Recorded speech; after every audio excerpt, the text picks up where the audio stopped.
Well, 36-10, you did say that at the banquet too, didn't you, Guff? A couple times, so very proud of that accomplishment. And with modern technology, you know, we did want to kind of save the news for these two players, but they probably found out before. But what an honor for both of them. You know, Caleb, in our opinion as coaching staff, it was never a doubt he should be the guy. And I feel very glad that the rest of the coaches in our conference selected him as well for the Defensive Player of the Year. Well-deserved honor. And obviously as far as Jabin in the return area, great job on both punts and kickoff returns, and really didn't have the number of catches that this conference had. So many great receivers in statistics, but a lot of coaches on the conference call agreed to the fact that when he had the football, it usually meant something positive was going to happen and could change around a game at any time, as he did on the big time touchdown against the Cats. Just in review of that game, obviously important win for I think our seniors first off, and in our entire program.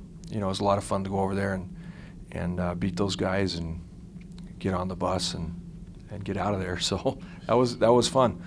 And you know, they have a lot of positive things going over there, and I think everybody we ran into told us about it. So it was nice to get back to all of our positive things we have here, and we need to continue on and grow and really stay hungry as we prepare. As Guff said, you know, it's kind of one and you're done, and everybody's good now. Every single team in this playoff system is an outstanding team. Well, that's quite a task. You know, we talked about it last week, the same type of situation. And, you know, the last thing we want to do is give them too much time off, because I think we have done very well with our conditioning and our conditioning program under Coach Oviatt and how we practice and how we compete. A couple drills we do each and every day are geared for conditioning, as well as mental growth as a football player. And those things we're probably not going to have, because we're not going to practice every single day. So that's a little concerning. However, Thanksgiving is one time of the year that our players can have some family time or hang out with some of their buddies if they can't afford to go home, if they live out of state. So we're going to look at all those things positive. We practiced yesterday. We'll practice today. We'll have a morning practice tomorrow, so the guys can get on the road. So you know, I hope our timing's correct on everything we do, and you never know till game time. You know, we're trying to do a carbon copy of what we did for Montana State, and it's a little, you know, more moving parts with Thanksgiving holiday in the middle of everything. But we're going to work hard the next 2 days, and they're going to come back ready to go. When he got injured coming off the field, that's exactly what he said to me, and I know we've talked about it before, but he said, "Coach, I'll be back for the Cats." And, you know, I thought it was a pretty severe injury at the time, and it was. And there he was, ready to go. And, you know, on the play that he tried to flip over and get the first down, he actually landed on that knee and was out for a couple plays.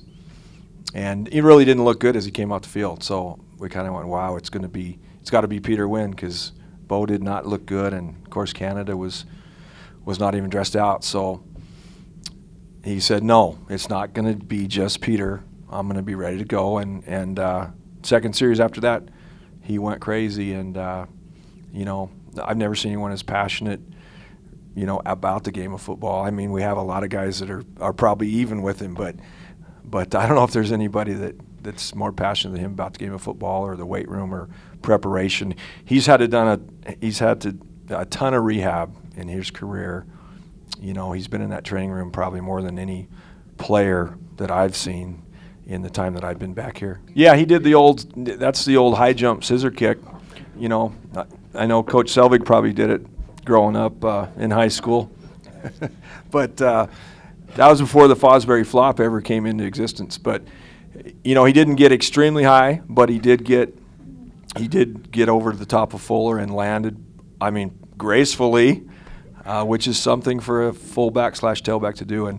And no, he landed right on his feet and kept going. That was the most impressive part of it, was the finish after the scissor kick and great run. And then he came back and had the long touchdown run. So very important that he played for us Saturday. It really was. We're preparing for two different opponents as we speak at this press conference, and we've actually split our staffs in half. Half the defense is looking at one team and half the other, and same thing on offense. And then we're going to try to watch that game together as a staff on Saturday as a staff meeting, and then be prepared from Saturday evening on and who we're going to play. But they're both really good teams.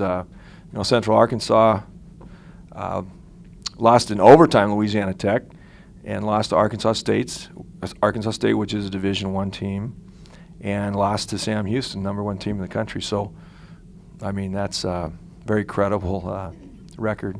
As both teams, what we call bluff, we want to see how they're lined up. They want to see how we're lined up, and it becomes a big chess game.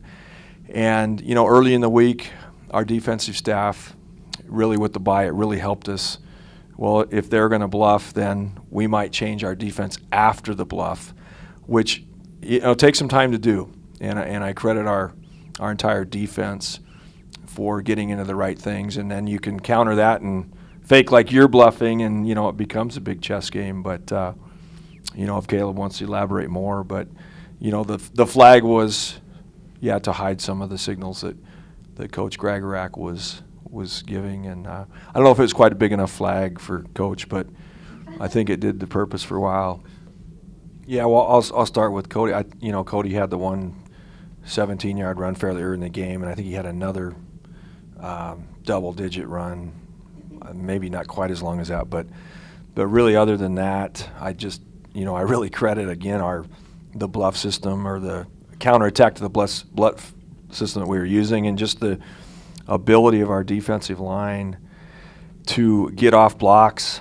Even if it wasn't totally off a block, it was partially off a block, and it really helped our linebackers. Alex Shaw had a tremendous game, as Caleb did, and so did John, as in the other linebacker spot. And it was neat to see that John was second team All Big Sky, but Alex had a tremendous game. He was all over the place, and if you count tackles, those three guys were on Kirk a lot. And as far as Peter Wynn, is just, he's so fun to be around.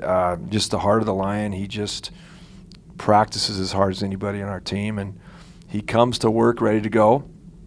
And he knew when Dan Moore went down for those few minutes there that he was going to have to shoulder the load at 5'7" plus, 185 pounds, and that's not a real big guy out there with all those giants on the D line and O line. So credit what he did. A tremendous game. I think he's becoming harder and harder to tackle as the season progresses, and we just need to keep him healthy, through the practices. Yeah, it's never a bad thing to have a little bit of time off, and it's almost more familiar because we did basically, like Coach said, the same thing last week. So, a chance to get guys healthy, a chance to have a little bit more time to prepare for, one of two good football teams, obviously, we're going to play. So I don't think it's too out of the norm. And like I said, it's kind of business as usual because we did the same thing last week. I've worked really hard to become a better player every offseason I've been here, and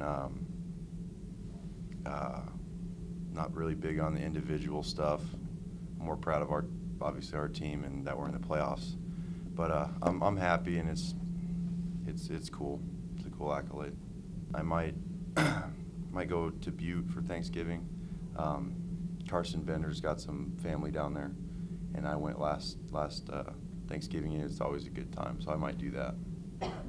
We got to, we beat all 4 teams that got us last year, so that felt good, and it being my senior year in the Cat Grizz environment at their place to get a win was awesome.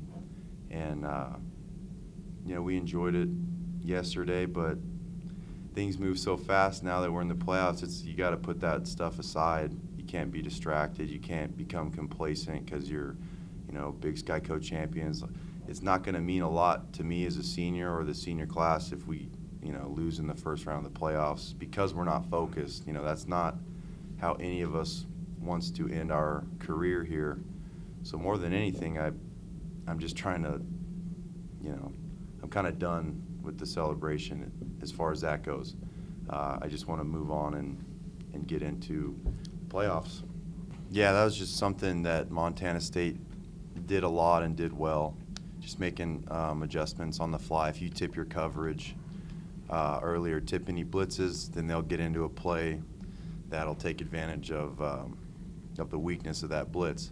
And there's so much film on us at the end of the year that, both teams have a pretty good idea of the packages we're going to use each week. So more than anything, it was, like Coach said, more of a chess match where if they were going to check, sometimes we'd check, sometimes we'd stay, sometimes we'd give a dummy call, whatever it may be. And I think we did well. And as far as the flag, I didn't really know what was going on with the flag. I just was, I just saw the huge flag, and I don't know. I just figured someone was looking at our signals, and I don't know whether they were or not, but it didn't really change our approach too much. And at the end of the day, you just have to run what's called, and I think we did that pretty well. So, in the aspect of just being on a win streak, yes. I mean, was this our 7th game that we won consecutively? So I mean, yeah, it was great to beat the Cats. That's a big deal. But I just think it's more of a, just having the train rolling. And I just think that we're about to do something great. So we just gotta get back to being focused all week. My coach texted me and was just like, congratulations, and I just, just gave God praise, But at the same time, I couldn't do that without, our offensive linemen, our running backs, the whole team. Even taking first team special teams. Like I'm not doing any of that stuff without those blocks that it's needed to be. So I mean, I tip off my hat to the guys on our team as well. They should be on first team as well too. So right when I saw that ball in the air, I was just thinking, oh, I'm about to score. I was like, God, dude fell down, I'm gonna go score. And I dropped the ball and I took it upon myself. I just I needed my space. But my coach called me and said, Jabin, he didn't yell at me. I thought he was gonna yell at me because it's a big game. But he's like, man, just catch the ball first. He's like, well, you've been practicing this all week, so just go out there and do it again. And I just went to Jordy and told him, I'm not gonna drop no balls for you, dude. I got you. So when he threw it up there and they called my play, the first play of the game, the first play of the half, I just did what I was coached to do and went up there for the highest point and just let the athletic ability just take over from there. It was on the kick return because I remember I kind of got hit. So I knew the play was gonna be called, but when you're playing against DBs, they can always tell if you're getting the ball or not just by your stance and how how the way you act, when the ball's coming or not. So I was just trying to play all nonchalant, like it's about to be a run pass, like we're not about to do anything, And Jonathan's like, hey, we're about to throw it up to you. So I was like, all right, just got in a regular old stance and just took off, and it was a good deal.